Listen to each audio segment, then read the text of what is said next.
Good morning. This is Darrell Gunter, your host for Leadership on WSOU 89.5 FM and streaming on the net at WSOU.net. Well, I'm so pleased to have a dear friend and colleague. Today, we're happy to have Mr. Ludo Pyis out of Belgium, if you will, who's the founder and chairman of Areopa as our in-studio guest. Ludo, welcome to the program. Happy to be there, Daryl. I'm really looking forward to our audience to learn so much about what Areopa is doing with intellectual capital. But before we jump into our list of questions here, tell us how it all got started. Well, let me start with by saying where I came from. I'm actually I have a master in psychology and economy, right? And the reason I have two masters is that I didn't know what to choose, so I did both of them. So that is always, and apparently later on, it has been an interesting choice that I made.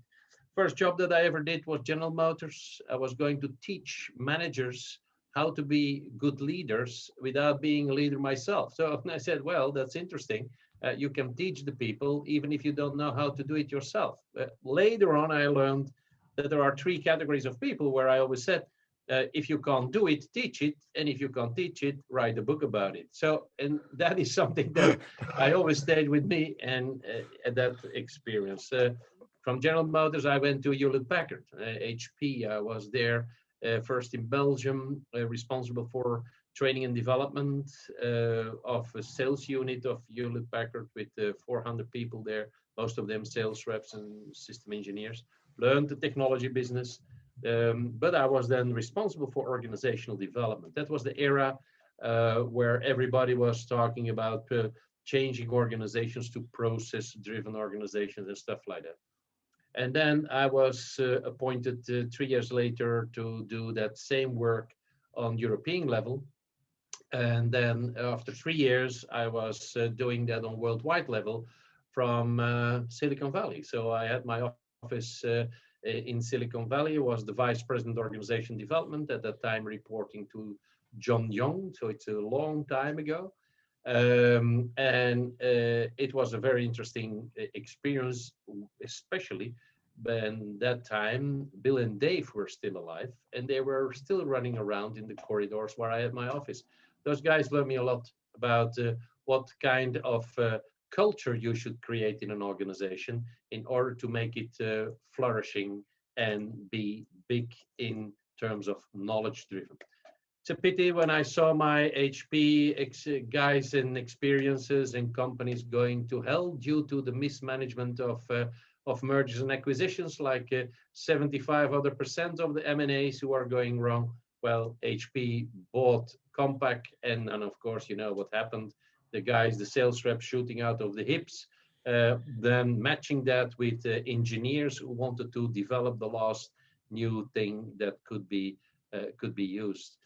But the reason that I left HP was not that. The reason that I left HP was that they offered me my next job because HP had at that time the concept, or actually the philosophy, that you can do a job for 3 years, first year to learn, second year to do, third year to grow out of the job. And my next job would have been general manager in Iceland. And Iceland in Europe, you know, it's part of Denmark. And so in that moment, I said, but Iceland, Jesus Christ, that's what did I do wrong? It's Siberia over there, right? And HP was small. There was only 100 people working there, especially in the fish industry. And my boss said, yeah, but you need to learn a little bit more in the line business. And that's the reason why we would choose you to go and do that. I said, no, no, no, I don't want to do it. I want to stay in my line of business, which I do already for 9 years in the meantime. And I became pretty good in all that and was teaching already in the big business schools, the experience from HP, in INSEAD, in Harvard, in IMD, and, you know, and I said, no, no, I don't want to do that. Don't you have another job for me? Yeah, you can be sales manager in Italy. And I say, what did I selling computers to the mafia? Come on, you must be joking. Yeah, no, no, no, no. And I said, no, no, you know what? I will quit. I will start my own company, and you can hire me if you need me.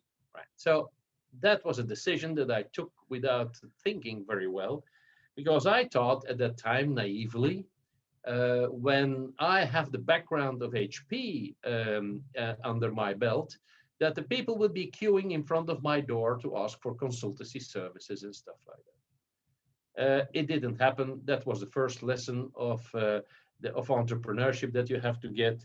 Once you don't belong to a big name anymore, nobody knows you anymore.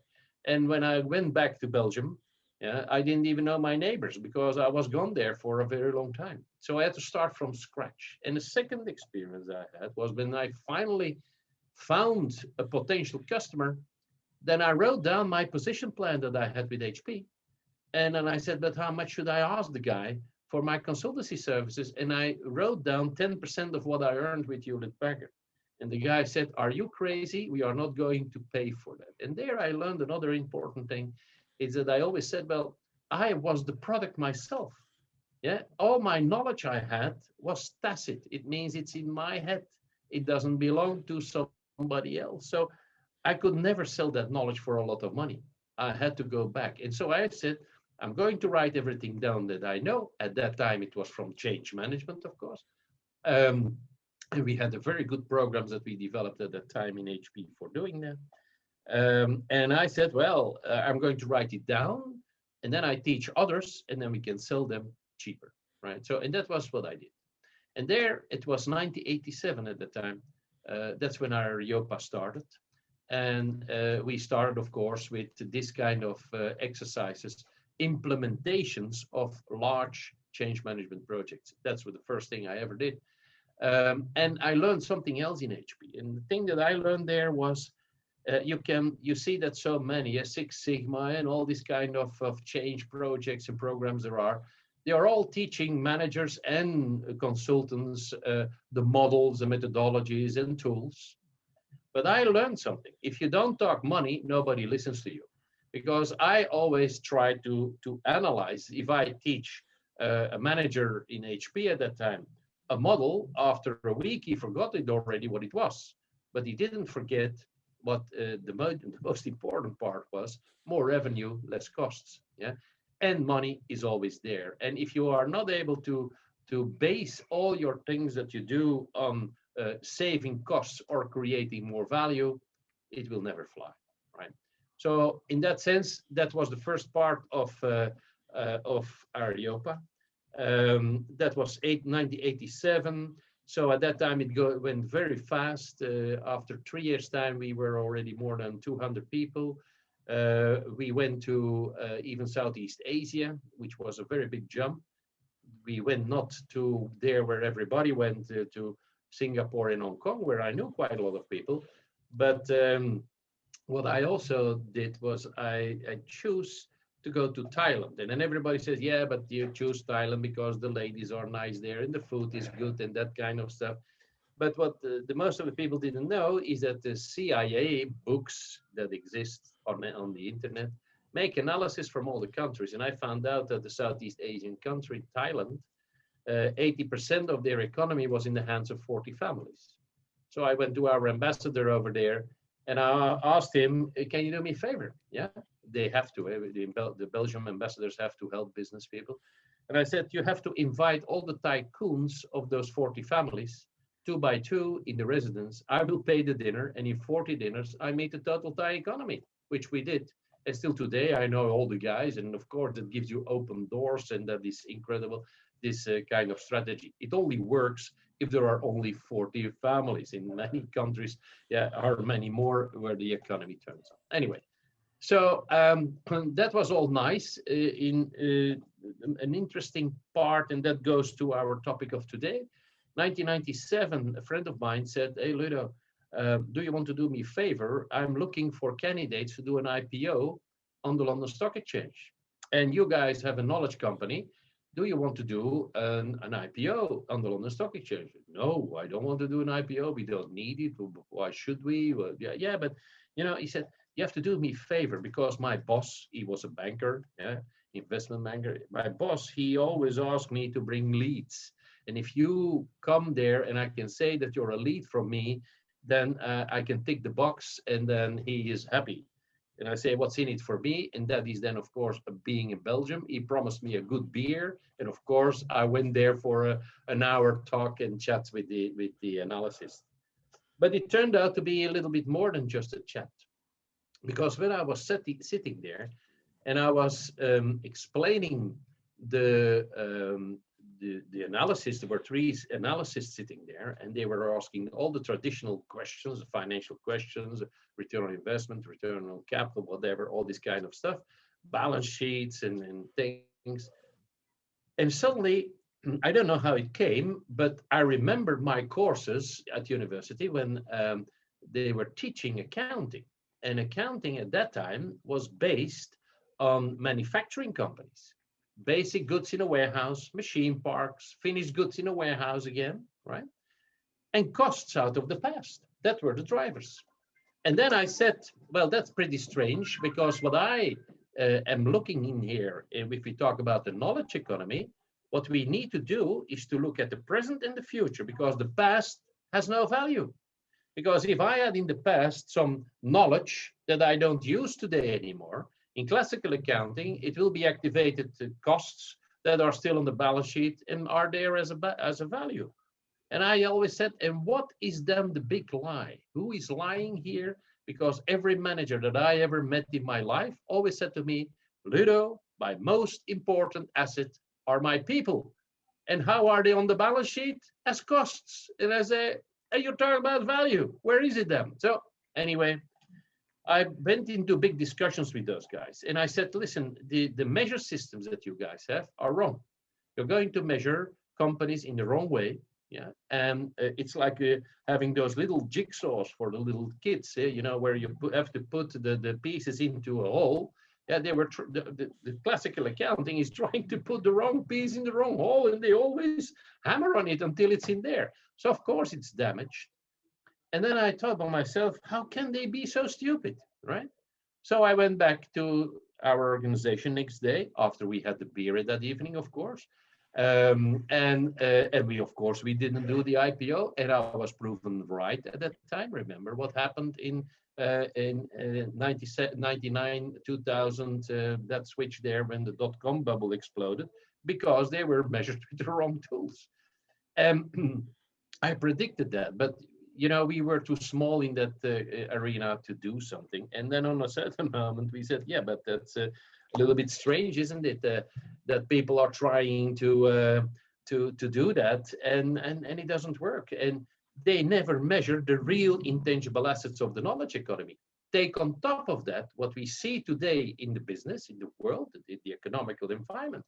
That 85% of our business is a knowledge-driven company, is knowledge economy. And we don't have the systems for that. We see that our dear friends from accounting are still talking about the old-fashioned way. And I left that bankers on a certain moment by saying to the guys, listen, you guys think that I come from another planet when I challenge you so, but I'm afraid that you guys are still in Jurassic Park when you talk about the knowledge economy. And right I was. But of course, you can say that, and that's all nice, but that's not my idea of doing things. And I came back to the organization and say, hey guys, you know what? We are going to invent a way of measuring all the intangible assets of an organization. We are going to define that, and we are going to define that in a monetary value, and not in a concept, and not saying my most important asset are my people. Nice to say that, but you should put a monetary value behind it. And if you cannot do that, it has no value.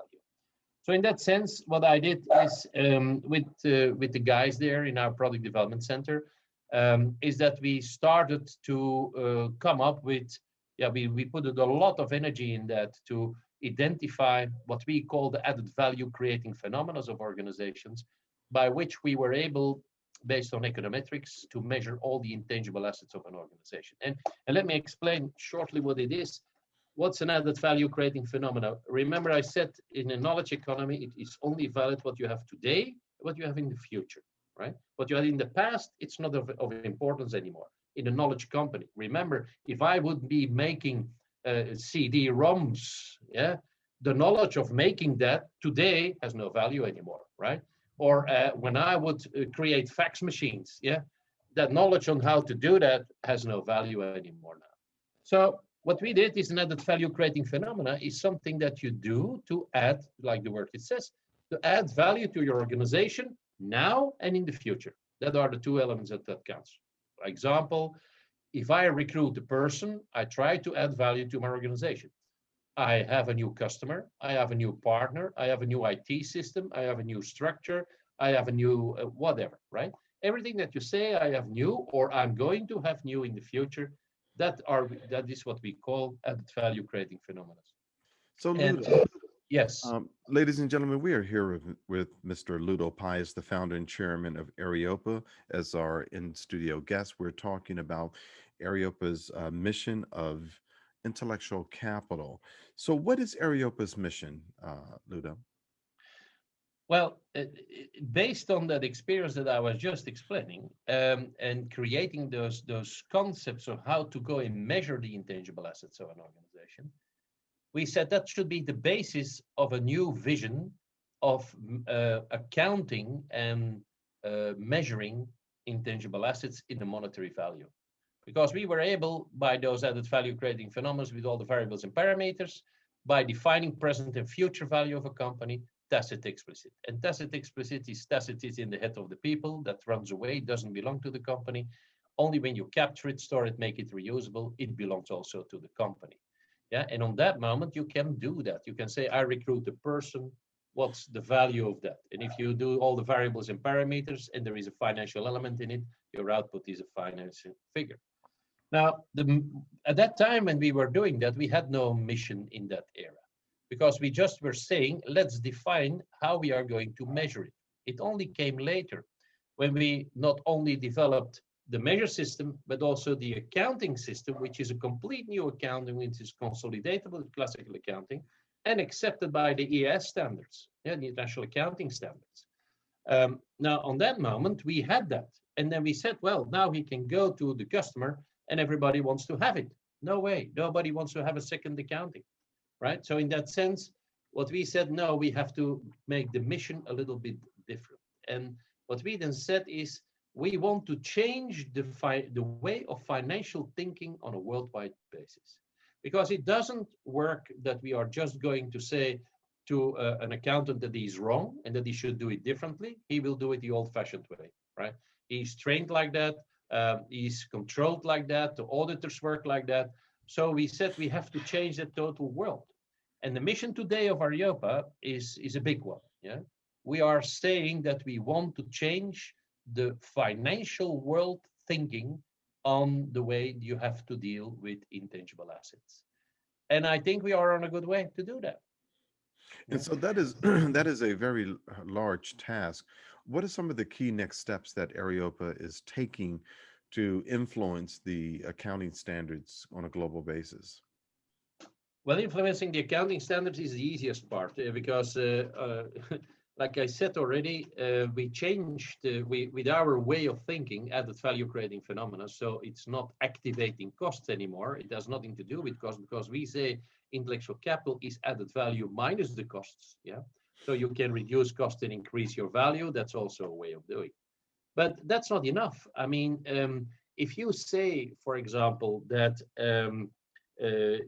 if you want to go for an added value creating phenomena analysis, for example, if you take the EIS 38, that is the International Accounting Standard number 38, that exists already, which is the worldwide standard for every accounting and auditor person, right? It says that an intangible asset should be identifiable, controllable, and should have future economical benefit. Now, if you take an added value creating phenomena, which is explicit, that means you can measure it, you can identify it, yeah, and it can create future economical benefit in terms of creation of multiple money streams. And that is something that never nobody was thinking about.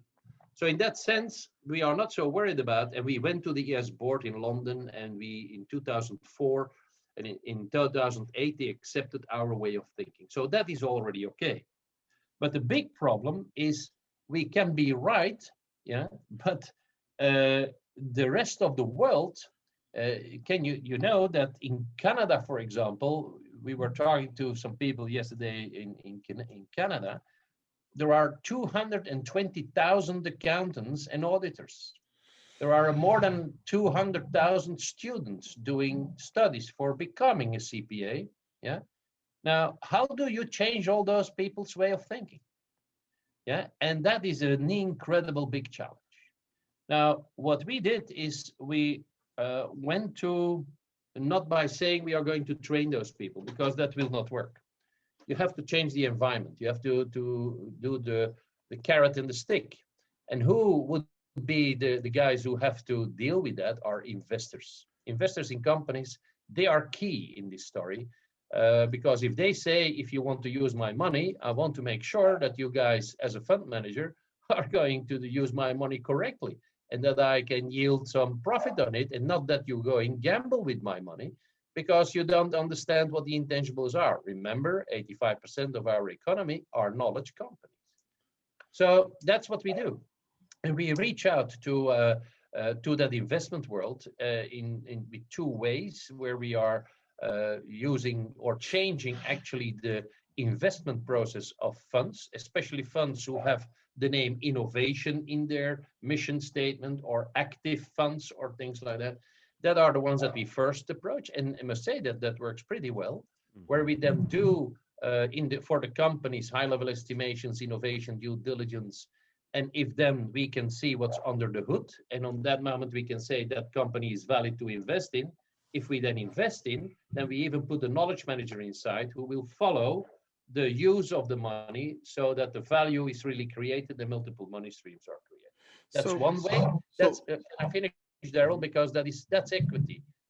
We also do it with debt, where we create what we call an intellectual asset bank, which is a fund that gives a guarantee to commercial banks, yeah, on condition for a full 100%, where we can manage or analyze this SME, yeah, present future value, yeah, tacit explicit, that's a high level estimation, innovation, due diligence, and we put the knowledge manager inside, then we give the bank 100% guarantee. So that are ways of getting in, right? And that is for us, like you said, that is in our objective from Areopa, one of the major elements that we are putting forward. so speaking about intellectual capital, there's a lot of discussion about intellectual capital. And I know you focus on four forms of intellectual capital: human capital, customer capital, alliance partner capital, and structural capital. Can you Yeah, define that for our audience as to how yeah, you sure. Yeah, utilize these four levels of capital? yeah, that's a good question, because if you start reading books about intellectual capital, you will lose your way in it. Yeah, every professor had his own vision, and they were always identifying more and more categories of kinds of capital, right? And it went so abstract that I said that doesn't work. And for us, we said we only need to talk about intellectual capital elements that make sense for an entrepreneur in a company. That you can identify cultural capital, or that you can define the intellectual capital of a city. Yeah, who cares, right? But if you want to use it on the level of an organization, then there are no more than four categories. But there is a special thing there. Of course, human capital, that's easy to understand. That are the people. That's what I just mentioned. My most important asset are my people. Well, and that is then the knowledge that they have, tacit, explicit, etc. But the other two, for example, if you work with customers in a knowledge company, each time you work with a new customer, that customer gives you new knowledge, new insights. It makes you evolve your product offerings that you have. So that is a transfer of intellectual capital from your customer to your organization, and vice versa. The same thing you have with partners and alliances that you work with. For example, if you have alliances in the value chain that you have, downstream and upstream, well, working with those people creates more value for your organization. Now, all that can be tacit and explicit, and I mentioned it already. And most companies are tacit in knowledge. That means everything is in the heads of the people. If somebody runs away, there goes the knowledge, and your company is gone. Yeah, yesterday I was talking to a vice president from Oracle, and he said, "Yeah, we bought several companies, always with the same owners, each time again to keep the knowledge for us. And each time they made the same error, they said we buy it and then we kick the owners out. Yeah, and they had the knowledge. And then he was well, that's a little bit crazy. So that is what the difference is between tacit and explicit. Now, in those four categories, there is something special. There are not categories that you can put beside each other. They are interwoven. Yeah, and that makes it a little bit difficult to understand for some people. But for us, that model is only a way to identify the 77 added value creating phenomena that we identified now. Yeah, but it doesn't stop. There is an evolution in the market. For example, ESG. Yeah, everybody talks about ESG standards. Now, that is about climate and about the good behavior and everything like that. But what we are doing now is making a formula that if you use that ERG standards that you from the United Nations, that should create value in your organization. So we are making an econometric formula from it again, yeah, with the variables and parameters that can give you an extra dimension on the value that you have in your organization. Yeah, and you will see that in many cases that will not be too high, and that it's more a hype than it is a real added value element to run the business. So, Peter, we're coming to the close of the program, and we're going to have you back because there's so much more to cover. But could you just give us an example of how you have helped a company by helping them with their intellectual capital understanding process?